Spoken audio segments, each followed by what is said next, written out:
Tengo que parar de hablar del Eternauta. Esto ya se convirtió en una obsesión. Pero realmente empeoró cuando me puse a leer las historietas. Porque ahora me parece que la serie va más allá que buscar ser una adaptación. Tenemos que hablar de eso. Leí tanto sobre la saga que extraño la nieve. Tóxica. Que mata gente. Aló, gente, bienvenidos a un nuevo video de Lean, acá en mi canal Lean de la Sabia, donde yo hablo de cosas que me apasionan. Y el Eternauta, definitivamente, es una de esas cosas. Si les gusta esta remera, es de Boda Store, les dejo el link de su página abajo. En este video voy a estar hablando de cómo para mí puede continuar e incluso terminar la serie del Eternauta. Basándome obviamente no solo en la serie, sino también en todas las historietas que salieron. Porque sí, no es solamente esta, hay muchas más. Ya que estamos aviso que por ahí diga cómic, en algunos momentos por ahí diga historieta, en otros por ahí novela gráfica. Mi cerebro. Así como también seguramente a veces diga bucle y otras diga loop, que es lo mismo pero bueno en inglés. Obviamente voy a estar spoileando toda la serie y las historietas. E incluso por ahí spoileé cosas que seguramente pasan en la temporada 2, no porque soy agrandado, sino porque voy a tirar teorías para todos lados y alguna la va a pegar. Capaz muchas de las cosas que diga se contradigan, no es que estoy buscando hacer un hilo, sino que estoy buscando opciones. Voy a ir hablando de a poco porque antes de decir las teorías tengo que fundamentarlas. En este video, al contrario del otro que hice, que también se complementa con este, estoy desatado, libre. Acá no me controlo nada. Tampoco quiero repetir cosas que dije en ese video, así que si digo esto lo hablé en el otro video, ya sabes. Y ya estoy asustado porque este video, tengo el guión bastante largo. Es uno de los guiones más largos que hice en los últimos 2 años, así que no sé qué tan largo va a quedar. Estoy ahora filmándolo y ya tengo miedo de editarlo. Así que muchas gracias por mirarlo. Por lo menos te pediría que lo escuches, que va a ser lo importante, y cuando te tenga que mostrar algo te voy a estar avisando. Obviamente esto es mi punto de vista. Alguien que había leído esta novela de chico, pero ahora de grande la volví a leer, vi la serie y vi todo lo que me faltaba. No soy ningún experto. Abajo en los comentarios me gustaría leer tu punto de vista sobre esto que estoy diciendo o qué crees que puede pasar en la próxima temporada. Si te gusta o te sirve el video, no te olvides de darle like, que también sirve un montón. Y si sos nuevo, suscríbete porque así me obsesiono con las series y películas. Para arrancar el video quiero hablar un poco del primer libro y obviamente hablar de mi interpretación del final. Reitero, si hay una de las historietas que quiero que lean, es esta. Así que preferiría que la lean antes de que yo se las spoile, porque ahora que leí todo puedo decir definitivamente que la que importa es esta y tiene mucho sentido. Es la que empezó todo, la que hicieron Héctor Germán Oesterheld y la que hizo también Francisco Solano López. Lo interesante es que yo la había leído de chico porque un amigo me la prestó y creo que habiéndola leído de adulto fue cuando más la disfruté. Creo que porque entendí más muchas cosas y además porque pude poner mi cabeza en el contexto de cuando salió y la puedo valorar más. Ok, claramente la primera gran diferencia que tiene la historieta con la serie es el comienzo, donde vemos que el Eternauta se le aparece a Germán Oesterheld y le cuenta la historia. Hay dos grandes diferencias entre la historieta y la serie, por lo menos hasta donde llegó la serie. La primera es que la historieta es mucho más bélica. Y la segunda es que hay pequeñas victorias. No parece todo tan desesperanzador. Y es interesante que varios personajes aportaban algo. Favali, conocimiento. Franco era el más heroico. El ejército había logrado tomar River. E incluso la información de Mosca era útil. Creo que el único personaje que no aportó fue Elena y lo único que hizo fue cocinar, si querés. En otra época. En la genial escena en la que logran capturar al Mano, nos enteramos de que en realidad los Manos no eran el verdadero enemigo, sino que eran los ellos. Ente que en la primera historieta no vimos. Pero definitivamente acá fueron denominados como el odio cósmico, que solo quieren conquistar. A pesar de todas estas pequeñas victorias, empezaron a aparecer los Gurbos, más Manos, y se volvió todo tan desesperanzador que justamente los engañaron llevándolos a un lugar donde no había nieve, para terminar de capturarlos. Y es re triste saber que ni siquiera Favali tuvo un plan. El plan fue entregarse para ver si Juan se podía salvar. Al final Juan, junto con Martita y Elena, su esposa e hija, terminan entrando en la nave y Juan, desesperado, empieza a tocar lo que son los botones y las teclas, y por esto es que se convierte en el Eternauta. Tiene visiones de diferentes épocas, por ejemplo ve dinosaurios, ve guerras, y se encuentra con un mano bastante más viejo que los otros, que parece también haberse escapado de los sellos, y parece ser él también un Eternauta. Este lugar es el Continuum 4.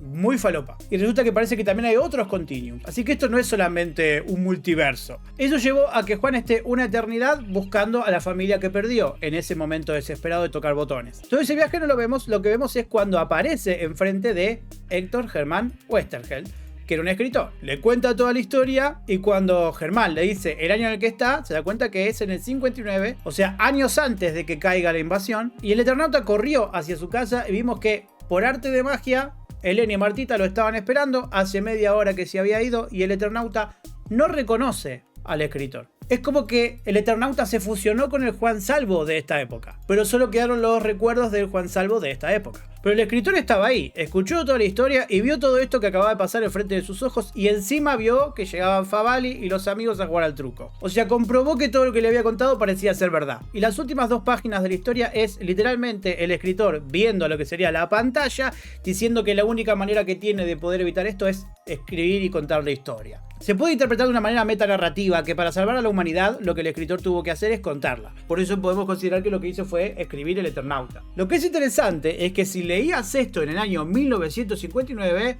esto podía haberte volado la cabeza. Porque es como que vos formás parte de la narrativa y sabés que dentro de unos años se viene la invasión. Y el punto era que vos te enteres de lo que se venía, para que estés preparado. Si lo ves con esos ojos te puede volar la cabeza. La otra interpretación es que es un final abierto y dejó un montón de cosas abiertas porque no sabemos qué pasó con la invasión, no sabemos qué pasó con todo los viajes del Eternauta, pero no era el punto. Leer esta historia hoy en día creo que no logra tener el mismo impacto que podría haber tenido en el 59. No solo porque muchas cosas que cuenta la historieta hoy en día son más comunes, sino por esto. Capaz podés acercarte si pones tu mente teniendo este contexto, que es lo que me pasó a mí cuando la leí de adulto. Y si querés podés fantasear que gracias a que publicó la historieta, se evitó la invasión. Si querés. A mí a todo esto me gusta llamarlo la mística de la primera historieta del Eternauta. Ahora tendría que hablar por lo menos por arriba de las otras historietas. Hubo una reedición en el año 69 de lo que era la primera historieta, que cambió el dibujante en un estilo de dibujo distinto, pero Westergeld estaba guionando la misma historia pero con cambios. Se hizo mucho más política. Se da a entender, por ejemplo, que en la radio se escucha que el hemisferio norte, o sea Estados Unidos si querés, regaló a Latinoamérica para que la invasión no le llegue a ellos. Después hubo otros cambios, por ejemplo a Pablo lo sacaron y metieron una mujer para que haya más opinión femenina, salvo que la mujer se llama Susana y lo único que hace es que todos estén calientes con ella. A lo que voy con esto de Susana es que claramente la serie no está teniendo en cuenta eso, pero bueno, fue una reedición. El Eternauta tuvo en realidad 2 continuaciones. La segunda del Eternauta se empezó a escribir en el año 1976. Continúa la historia de la original, no del reeditado. En teoría, el Eternauta 2 también está guionado por Oesterheld, que continúa la historia, y por Solano López, dibujado. Digo en teoría porque Oesterheld lo hizo escondido por el tema de la dictadura. Y Solano López cuestionó que le pareció rara la historia que Oesterheld quería contar y aparte porque casi no lo podía ver. La historia continúa inmediatamente después. El escritor vuelve a su casa para empezar a escribir y empieza a tener ataques de recuerdos, lo que lo hace desesperado ir a buscar a Juan. Hacer esto rompe completamente la mística de la primera historieta. También, si querés, rompe el metamensaje, porque está continuando la historia. Lógico, Oesterheld tomó la decisión. Si me preguntás a mí, habiéndolo leído, con todo el respeto que Oesterheld se merece, la manera en la que continuó la historia a mí no me gustó tanto como esperaba, aunque entiendo la búsqueda. Esta historia se pone más violenta, y te diría que hasta mucho más metanarrativa con el tema de la dictadura de fondo. Westergeld pasa a ser el compañero del Eternauta, y lo que pasa es que son transportados, con casa y todo, al futuro, junto con Martita y Elena, o sea, ellos 4. Después más adelante en la historieta te enterás que quien movió la casa fue un ello. Técnicamente vimos al ello, que es lo que está allá arriba, recién en la segunda novela. Encima, el hecho de que solamente haya 2 ellos y que uno sea traicionero un poco rompe también la mística del odio cósmico, si me preguntas a mí. Y acá vemos como el Eternauta le dice que la misión fue cumplida porque derrotaron al ello en la segunda historieta. El tema es que para hacerlo, el Eternauta cambió muy radicalmente. Pasó de al principio de la historieta buscar desesperadamente a Elena y Martita, porque se habían desaparecido por un momento, para que al final de la novela se mueran fuera de cámara, digamos. Porque el Eternauta decidió salvar a la humanidad, o sea, un lugar donde había muchos humanos, en vez de ir a rescatar a Martita y Elena. El mismo Westergeld parece criticarle esto, que es muy raro. Y no solo sacrificó a ellas 2, sino también a otros humanos que había conocido en esta época, en pos de la misión de derrotar al ello. Lo que es interesante es que mientras en la primera historieta del Eternauta Juan Salvo era un hombre común, el Eternauta 2 ya es un mutante. Literal, le dicen así. Y tiene poderes extra, además de estar encerrado en el bucle. Como por ejemplo, con solo verlo puede entender tecnología, aparentemente puede ver cosas y puede comunicarse con los sellos, y además siente el peligro. Y un tiempo después de haber derrotado a ello, a Germán y a Juan les pasó algo que los transportó al año 1976. Que lo estoy tapando, pero acá lo dice. La historieta busca tener un final metanarrativo muy parecido al de la primera, y lo que está diciendo acá es que Juan le está pidiendo ayuda a Germán para combatir con la dictadura, porque es el enemigo a derrotar en este año. Es la nueva invasión. No está dicho explícitamente, pero si tenés en cuenta el contexto en el que esto fue escrito, encaja. Y con los ojos de hoy en día, este final tiene un significado muy fuerte, teniendo en cuenta de que Héctor, Germán, Oesterheld y 4 de sus hijas desaparecieron en la dictadura. Ahora, el gordo Lore que sale de mí empieza a hacerse muchas preguntas de esto. ¿Por qué Germán viajó también? Se supone que el Eternauta es Juan. Ya sé que es el autor y es su obra, pero ¿y el chiste? Y ahora tengo que hablar del Eternauta 3. Acá solamente está Solano López habiendo dado un par de bocetos, pero en realidad cambió de guionista, que es Alberto Ongaro, y cambió de dibujante con Oswald y Mario Morhaime. La historia arranca justo donde el Eternauta 2 quedó, rompiendo la mística del Eternauta 2. Porque el enemigo al final no terminó siendo la dictadura, sino que Juan lo necesitaba a Germán para un experimento en el que terminó abriendo un portal para ir a otra dimensión en donde estén Elena y Martita. Acá lo pueden ver, no estoy inventando, ese es el portal. Ya no es una cuestión de estar encerrado en un bucle, ahora puede abrir portales a otras dimensiones. Lo bueno es que al menos Juan Salvo vuelve a tener la motivación de buscar a su familia, cosa que había perdido al final del Eternauta 2, y es menos, digamos, revolucionario. Pero es todo mucho flash acá. De hecho, cuando arranca casi en las primeras hojas, vemos cómo encuentran a otro Juan Salvo en esta dimensión. O sea, no pasó ahora lo que había pasado al final del Eternauta 1. Ahora sí podían coexistir dos Juan Salvos. La verdad no quiero perder mucho tiempo con esta historieta porque me costó un huevo. Hay mucho viaje, hay enemigos distintos, los Mephistos que vienen del futuro, hay el gran mago que en realidad es un Manos. Acá como que le dan todavía más bola al tema de que es un mutante y de que es un superhéroe ya, el Eternauta. Muy lejos de lo del héroe común de la primera historieta. Y al fin de cuentas, Juan no termina encontrando a Elena y Martita, un poco termina salvando el mundo donde Elena y Martita estaban vivas, y desaparece también de la vida de Germán y deja que Germán viva feliz con una chica que había conocido. El 3 es todavía más innecesario que el 2, si me preguntas a mí, pero bueno, es lo que salió. Muchos años después, en los 90s, Solano López vuelve a dibujar y ahora con otro guionista, Pablo Maistegui. El mundo repetido es medio una precuela o midcuela, porque es un viaje en el medio del Eternauta antes de conocer a Oesterheld. En esta historieta cae en el Cerro Uritorco y le cuenta a unos chicos cómo conoció seres medio minotauro. Primero lo capturaron para estudiarlo, después se escapó, se peleó contra estos minotauros y en el medio de todo eso volvió a desaparecer, entró al Continuum y terminó de vuelta con los pibes del Uritorco para contarles la historia. Medio intrascendente, pero es una historia más. La siguiente historieta fue El Odio Cósmico. Esta fue algo difícil de conseguir porque la cancelaron y después continuó escrita en un libro. Escrita por Pablo Muñoz y Ricardo Barreiro con dibujos de Walter Taborda. Ya cambió todo, ya no está Solano López. Esta historia arranca con una premisa turbia pero graciosa porque Juan Salvo viajó a un mundo donde su historieta del Eternauta existe y por ese motivo lo meten en un psiquiátrico. Pero lo que es interesante es que esta historieta trata de unificar a todas las otras, como dando a entender que todas las otras cosas pasaron dentro del mismo bucle, como por fin hay algún tipo de orden. Y también lo vemos a Juan bastante afectado y cansado. El psicoanalista Katz como que lo indaga y no le cree mucho, pero termina cayendo en la nieve y ahí le empieza a creer. Y vuelve el tema de la invasión. Pero distinto, porque hay otro tipo de alienígenas. De hecho termina medio esperanzador, porque al final Juan termina reconociendo que va a terminar peleando eternamente contra los sellos y nunca va a poder ganarles. Después, ya en los 2000, vino la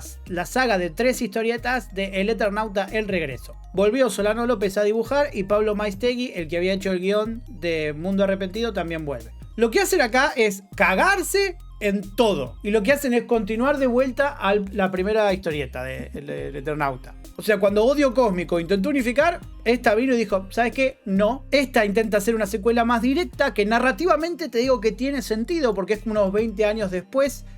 Juan Salvo no está. Ya no son humanos robots, ahora son humanos, pero les manipularon los recuerdos y ellos piensan que la invasión ya pasó hace mucho tiempo y de hecho los Manos son los que cuidan a los humanos. Martita, la hija de Juan, tiene un padrino que es un Mano. El dibujo, bueno, sigue siendo el de Solano López, ahora colorido, pero se está zarpando un poquito con ciertas cosas, ponerle planos de Martita. Que no hace falta verle el culo así a Martita, que yo sé que tiene más de 20 años, pero es Martita. Y de Elena no se sabe nada, que bueno, después la encuentran. Hay dos cosas que me gustan mucho acá. Primero, que parece que el legado de Mosca fue lo que despertó a las personas. O sea, todo lo que él había escrito. Y el líder de la resistencia es Favali, que obvio iba a ser él, pero ahora todo viejito. Y si lo pensás en retrospectiva, la historia es medio Matrix, Favali es medio Morfeo y Martita es medio Neo. Lo que está bueno de esta novela es que aunque se aleja de todo el tema del Eternauta, porque el objetivo es que ellos tienen que rescatarlo a él, lo que hace justamente es jugar más con lo del héroe colectivo, que todos aportan su granito de arena. Pero me parece gracioso que se haya cagado con toda la construcción sobre lo que era ser el Eternauta. Como verán, no hay un hilo conductor claro, cada escritor agarró lo que quiso, interpretó lo que quiso, incluso el mismo Estergel cambiando las cosas del primero al segundo. Hay que decir que la conversación del canon es difícil. ¿Qué es canon? ¿La primera y la segunda? Todo, porque de cada uno puedes sacar algo interesante y algo que nada que ver. Hay algunos que expanden un montón y otras que se contradicen entre sí. Hay historietas que priorizan lo que es el sentido del Eternauta y hay historietas que priorizan la invasión. Es realmente un quilombo y se nota que tuvo muchas manos, pero era importante, ¿eh? Para mí sigue siendo la primera. Y se nota por qué tuvo el impacto que tuvo. Y por qué casi nadie sabe que existen las otras. Ahora, ¿qué está usando la serie de los cómics? Salvo por la charla del escritor, que no la vemos acá. La historia arrancó, digamos, parecido, con una historia de truco, aunque cambiaron todo lo de Clara. Que acá de hecho se llama Clara, no Martita, porque Martita no es un nombre del 2025. De hecho, la serie para mí mejoró bastantes cosas respecto a explicar más el tema de la nieve tóxica, aunque en la serie es como menos amenazante que en la historieta. También explicó el tema de por qué la tecnología no funciona, el tema de que cambiaron el orden de los polos. Todo lo de los cascarudos lo vimos bastante más o menos igual, salvo que acá me gustó la idea de que hagan como arañas, que los metan en capullos para llevárselos. Y lo interesante es que decide terminar con lo que sería la mitad de esta historieta. O sea, cuando Franco y Juan encuentran a el primer Mano. La serie es mucho menos bélica que la historieta.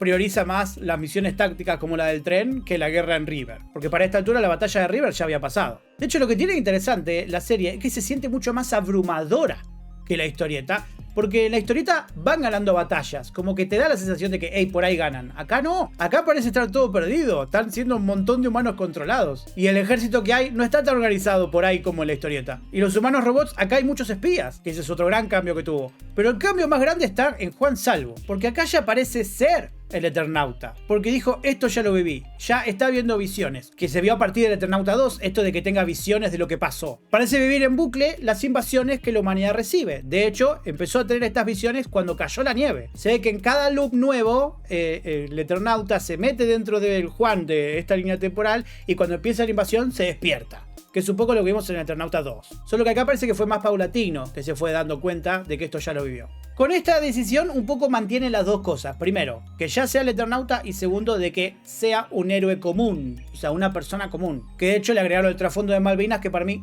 encaja perfecto. Porque se le mezclan las visiones de Malvinas con las de esto ya lo viví. Pero hay otras cosas que destacan en Juan. Cuando volvió Clarita, esto le hizo ruido por todos lados. Algo andaba mal acá, sentía como que estaba en una simulación. Es porque aparentemente esta trampa ya se la hicieron. También lo que le pasa es que no quiere saber nada con Campo de Mayo. Obviamente, porque en Campo de Mayo, cuando fue la guerra de Malvinas, la debe haber pasado muy mal, porque él volvió de la guerra y se quedó ahí. Pero porque también parece que ya vivió la trampa de Campo de Mayo. Es como que se le mezclan las cosas. Por lo menos por ahora no es el mutante que tiene todos los poderes que vimos en las historietas, porque si no el profesor Javier le tendría miedo. Pero sí hay que decir que el Juan de la serie tiene indicios de varias de estas habilidades. Al final de la temporada se nos revela que el verdadero enemigo es el Mano, este que está acá. Si leíste la historieta, sabés que no. Espero que la serie lo mantenga, aunque va a ser difícil de adaptar a un ello. Pero la serie también puede tomar la decisión de que sean realmente los Manos el enemigo final. Yo tengo fe de que todavía siguen siendo los ellos el enemigo y siguen siendo el odio cósmico. Parece que acá en la serie se mantiene lo de la historieta, que los Manos controlan a los cascarudos, a los humanos y a los gurbos, que todavía no vimos. No sé si los huevos que estaban con los cascarudos tenían gurbos adentro, me parecían muy chicos para ser gurbos, y espero que los gurbos estén. Lo que es irónico es que los Manos también están siendo controlados. En las historietas nos revelan que los Manos eran seres muy inteligentes que amaban lo bello, pero desde que fueron capturados, ahora están siendo manipulados porque le metieron un chip, que apenas tienen miedo los matan porque saben mucha información. Incluso se pone triste porque antes de morir se ponen a cantar una canción autóctona de ellos. Y me parece poético que la serie decida que la manera de ellos de controlar parece ser con la música, porque encaja con su manera de ser. Y hay otro indicio que me hace pensar que los sellos existen y los están controlando a los Manos, porque otra cosa es que los Manos amaban todo lo simple y lo bello. Por eso se había obsesionado con una cafetera. y en otras historias vimos cómo se obsesionaban con otra cosa. Y para mí en la serie ya vimos a un Mano obsesionándose por algo simple y bello, que para mí es el significado de esta escena de Clara. ¿Por qué estaba tan obsesionada con la flor que nació? Que no era el momento ni el lugar de estar obsesionado con esa flor. Y aunque el hilo conductor de la serie se parece muchísimo al de la primera historieta, ahora que leí las otras, realmente puedo confirmar que la serie se está basando en muchas de las otras también. El tema es que la serie ahora para mí tiene que tomar una decisión. Calculo que el plan ya está hecho. Ellos tienen pensado que van a hacer una temporada más. Como dijo Darín en Olga, dijo que la idea es llevar la historia hasta el final. ¿Pero el final de qué? Uno a simple vista interpretaría que sería el final de la primera historieta. Y espero que se entienda lo que empiezo a contar ahora, porque en mi cabeza tiene sentido, pero capaz no lo explico bien. La pregunta es, si quieren terminar con la historia, ¿por qué no arrancaron con la charla del Eternauta con el escritor? Porque es interesante que los que solo ven la serie, en la primera temporada no te dijeron nada de qué significa el Eternauta, mientras en la historieta ves la primera página y ya lo entendés. Cuando empecé la serie, primero me enojé porque dije, pará, me falta la charla. Pero con el correr de los capítulos lo fui aceptando más, me estaba gustando el ritmo que tenía la serie, cómo iba revelando cada una de las cosas. Y cuando terminó, ya no solamente lo había aceptado, sino que digo, ok, acá hay un plan, pero no de solamente adaptar. Pero vamos con las opciones que tienen para hacer ahora en una temporada 2. Yo creo que tienen 2 o incluso 3 opciones o caminos a seguir con la serie. Primero el místico. Buscar lo mismo que en la primera historieta, que en la temporada 2, si querés, arranque con esta conversación de Juan Salvo con el escritor Germán, o que al menos esté al final de la serie, que sea toda la charla ahí, para terminar como la primera historieta. Después las otras 2 opciones o caminos rompen con esa mística, que no es algo raro en esta saga ya, romper con la mística de la historia anterior. El segundo camino sería contar la historia de Juan Salvo, el Eternauta, encerrado en bucles del tiempo, peleando contra los Manos y los Sellos, sin incluir esta charla, que no exista, que solo cuente la historia de Juan Salvo y los argentinos y otras criaturas contra los Sellos, usando muchos conceptos de la saga como viene haciendo hasta ahora. Y la tercera opción, la más falopa, y la que más me gusta, la serie no va a mostrar la charla del Eternauta con el escritor porque ya pasó. Fue esta, la de la historieta. Y lo que están haciendo en la serie es continuar la historia de todas las historietas, porque el bucle siguió. Ya no está su amigo Germán Oesterheld porque al final del Eternauta 3 lo dejó vivir. Si querés pueden jugarla con un mensaje fuerte de decir que Juan Salvo perdió a su amigo, ya que Germán Oesterheld está desaparecido en el espacio-tiempo. Muy fuerte el mensaje. Podrían hacerlo. Y esta historia que estamos viendo, espero que se haya entendido la diferencia de las 3. Ahora me voy a expandir con cada una, así que tranquilos.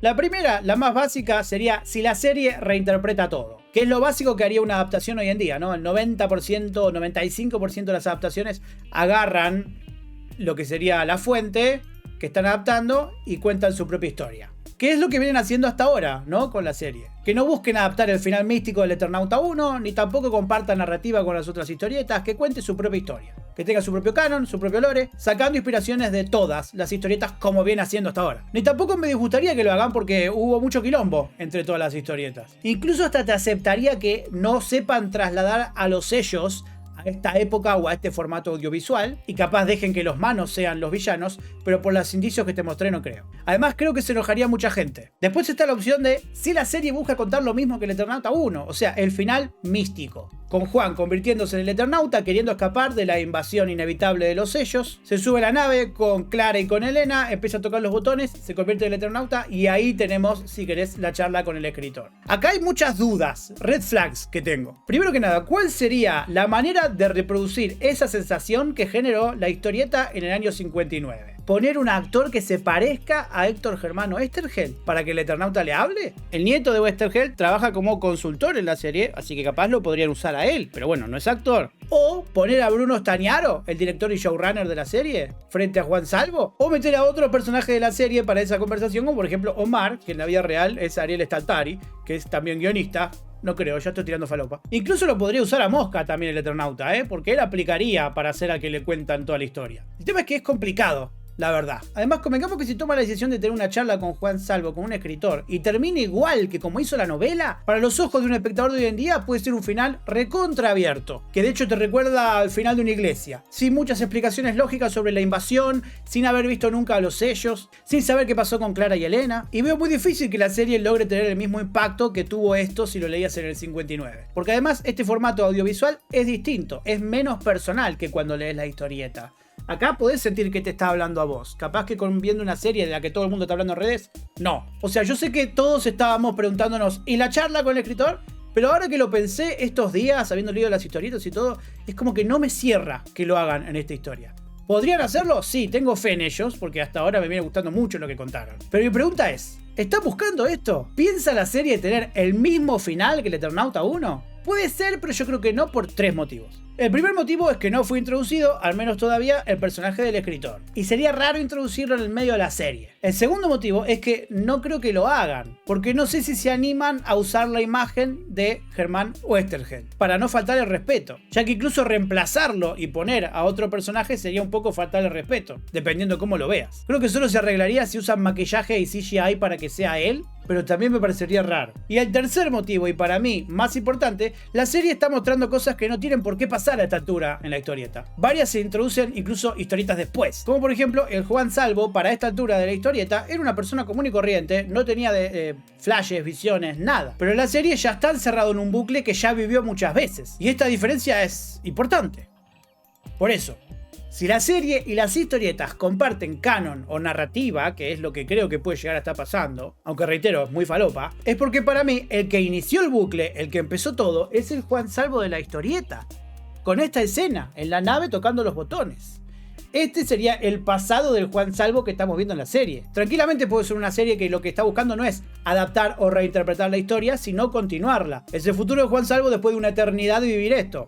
Porque está en la palabra. Por eso si querés también se lo ve más viejo que la historieta que tenía 30. Porque algo tiene que haber envejecido. Obviamente que la serie con esta teoría falopa tendría que explicar esto del loop, ¿no? Para que la gente que no leyó nada lo entienda. Pero creo que es suficiente con mostrarnos algunos flashes de la primera invasión. Y justamente ahí sí, cuando tenga esos flashes o esos recuerdos, sea exactamente igual a lo que vimos acá. Yo creo que esta sería una manera de honrar y ordenar todas las historietas, y que este Juan Salvo haya aprendido cosas de cada una de las historietas. Esta teoría no solo se me ocurrió cuando terminé de ver la serie, sino cuando leí las otras historietas. Y hay muchas cosas que pasan en las otras y no en la primera. Por ejemplo, estos planos en los que se acercan a los ojos del Eternauta viendo cosas pasan después, en estos ojos perdidos de las visiones que ve. Que de hecho parece poder viajar a donde él siente que quiere viajar, o ver personas en las que piensa. Después me expando. Siente peligros en la cercanía, como con Clara cuando la encontró y como Campo de Mayo mismo. En la serie para el final, el hecho de que Juan Salvo esté con Franco y se dé cuenta acá de que esto es un bucle es clave, porque es casi un calco a lo que pasó en la primera historieta. Estaban ellos dos y habían visto la mano y a algunos humanos ahí siendo controlados. En el mismo lugar de Barranca de Belgrano. Claramente va a ser una de las cosas o situaciones que más recuerda y parece ser la que más veces vivió. No es solamente poético, es justamente lo que lo hace recordar porque ya lo vivió muchas veces. Y por eso también empezó a tener estos recuerdos cuando empezó a caer la nieve. Que es un poco también lo que le pasó al principio del Eternauta 2 cuando recordó. El tema es que ahí recordó todo. No sé si acá él acaba de recordar todo, pero sí por lo menos se dio cuenta de que esto ya lo vivió. La serie por ahora parece dar a entender de que lo que vivió parece ser la misma invasión. Todavía no hay indicios de que se haya movido en el tiempo o que haya personas distintas. Eso veremos qué hacen en la segunda temporada. Pero yo creo que este viaje en el tiempo de Juan, por lo menos también en la serie, es más complicado que un típico bucle, como por ejemplo El Día de la Marmota o Al Filo del Mañana o Palm Springs. 3 grandes películas. Si estamos con la teoría de que comparte narrativa, seguramente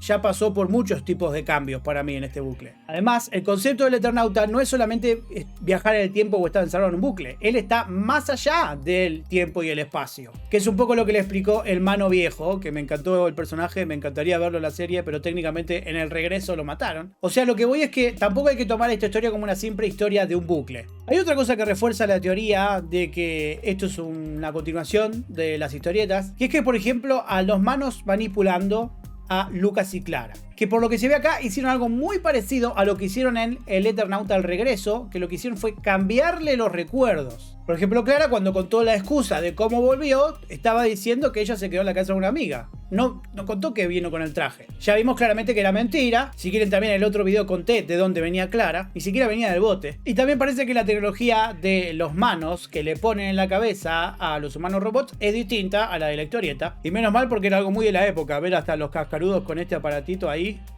en la nuca era raro. Mucho aparato. Menos mal que no se trasladó eso hoy en día. A su tiempo mencioné una teoría similar con otra franquicia y la gente me saltó a la yugular, pero para mí no es nada loco que la serie, además de ser una adaptación o una reinterpretación, esté continuándola. Se puede incluso terminar convirtiendo en una verdadera conclusión a la saga, que ya sé que el chiste es que sea una eterna búsqueda, pero si quieren pueden hacerlo. Es un gran riesgo, veo difícil que pase, porque es difícil aplicarlo, pero reitero, les tengo fe, pero es de las que más pruebas tengo. Porque el hecho de que él ya esté en el bucle me da a entender de que ya es el Eternauta. Y lo único que tiene que hacer es contar en un minuto lo que pasó exactamente igual en la primera historieta, para validar todas las otras historietas. Y sería una manera interesante de respetar el legado sin cagarse en él. Ahora, más allá del origen del Eternauta, ¿cómo continuaría la serie? Más que la charla de Juan Salvo con el escritor, lo que más quiero ver y lo que tenemos que ver, no sé si inmediatamente, pero cerca, en los primeros capítulos, es la charla de Juan Salvo con el Mano. Eso necesito que pase porque contextualiza un montón las cosas. Es interesante ver porque no sé cómo van a hacer para llegar a el Mano, pero da la sensación de que este ejército que el Mano está manipulando puede ser que se esté yendo de acá. Incluso te diría capaz que va a Campo de Mayo, porque Campo de Mayo claramente es una trampa. Entonces capaz Juan y Franco esperen a que se vayan los humanos para acercarse, pero ahora Juan se acaba de enterar de que Clara es un humano robot, así que por ahí él, en vez de hacer algo acá o ir a River, lo que quiere hacer es ir a ver qué pasa con su hija. El tema es que él está no solo cerca del Manos, porque lo tiene enfrente, sino también está cerca de River, la cancha donde algo parece estar pasando, y su hija le queda bastante lejos acá en Campo de Mayo, así que yo no sé si que vuelva ahora caminando es la opción. Aparte se lo ve decidido a buscar información, así que capaz que justamente su motivación sea ir enfrente de este Mano para ver qué pasa con su hija. Los Gurbos todavía no los vimos, pero hay una escena en la historieta que él también tiene visiones, que es la caída del edificio de Orrego, que me hace pensar de que por ahí veamos a los Gurbos. Y ojalá así sea, porque en la historieta dan miedo por muchas hojas antes de verlos. Otra cosa que parece estar es el rayo láser que tiró los aviones Hércules que venían de Perú. No lo vimos, la explosión, y cayeron en un lugar medio raro para haber caído, pero imagino que los rayos láser van a estar. Lo que sí no sé si van a hacer que los cascarudos tiren los rayos porque es algo muy rarito. Me daba gracia cuando lo veía en el cómic. Pero eso parece ya estar. Lo que no sé si van a meter es la nube tóxica, o mejor dicho, la nube que planta las visiones en las personas, que tranquilamente lo podrían hacer con drones si quieren. Pero ya creo que si quieren hacer una temporada más, no sé si da para ir presentando tantas amenazas más. En especial cuando no hay un ejército todavía bien preparado. Porque yo todavía tengo mis dudas de si el único que estaba siendo controlado acá era Lucas o había algún otro soldado que lo esté. Así que capaz que ya estaban con espías. Lo que sí para mí no debería faltar es la nave espacial, por lo menos en modo de flashback, cuando Juan tocó la nave para convertirse en el Eternauta. Eso lo vamos a tener que ver. Capaz que no veamos naves en lo que sería el final de la serie, pero por lo menos en flashback tiene que estar. Recordemos que son naves que tienen el poder de viajar en el tiempo. O sea que en teoría los sellos viajan en el tiempo. Ahora, si Campo de Mayo puede ser el primer evento o la primera batalla que hay, River puede ser el endgame de la temporada. Ya lo están viendo de lejos, algo está pasando ahí. Es la misma luz que vimos en Barrancas de Belgrano, pero amplificado. Yo creo que vamos a tener una batalla en River, pero no va a ser como la de la historieta, porque pasa demasiado en esa batalla. No creo que tengan el presupuesto ni tampoco el ejército. Lo que sí veo posible capaz es que estas bombas que estaban en los Hércules se usen para la batalla de River. Eso no lo descarto. Yo creo que como la serie continúa fuerte con el legado de Nadie se salva solo, capaz puedan jugar con que son varias personas aportando granos de arena para ayudar a Juan a derrotar a los sellos en este fin del bucle, si querés. Franco para mí ahora va a pasar a ser muy importante, pero yo creo que la gran diferencia la pueden hacer liberando a los humanos robots, que puede ser la gran diferencia de este bucle, la gran manera de dar vuelta a la batalla, y que justamente Clara, la hija, sea la controlada, puede dar el indicio de que el objetivo de Juan sea ese. Hay otro indicio clave. Al principio del capítulo final vimos que Juan se desmayó y tuvo una visión en la que vio a la asesina del shopping del capítulo pasado, que le había visto el collar, y después como que soñó con ella viajando al shopping, pero ella estaba ahí, y ella le habla no como si fuera un recuerdo, sino que le dice algo que tiene que hacer, como que le está dando su misión, que le dice: en algún lugar de mi cabeza sigo estando. Que esto es algo muy diferente a lo que se había visto en la historieta, porque acá ya los daban por muertos, y capaz la manera de ganar sea justamente no darlos por muertos, que es un poco también algo que se vio en el regreso. Y además la mina le dice: no dejes de buscar.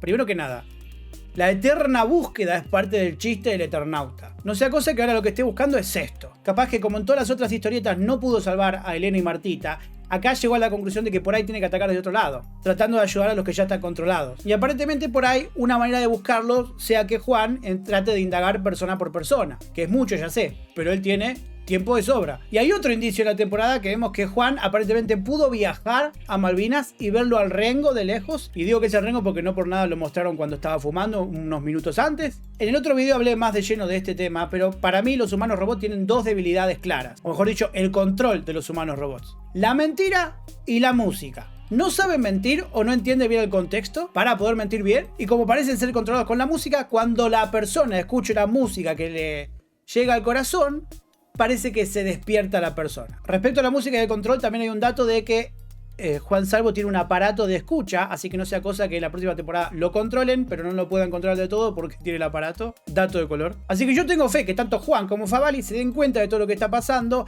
y traten de buscar una manera de ayudar a cada uno de los humanos robots, para dar vuelta a la lucha que hasta ahora no se podía venir ganando. Y hasta sería interesante que incluso liberan a los cascarudos.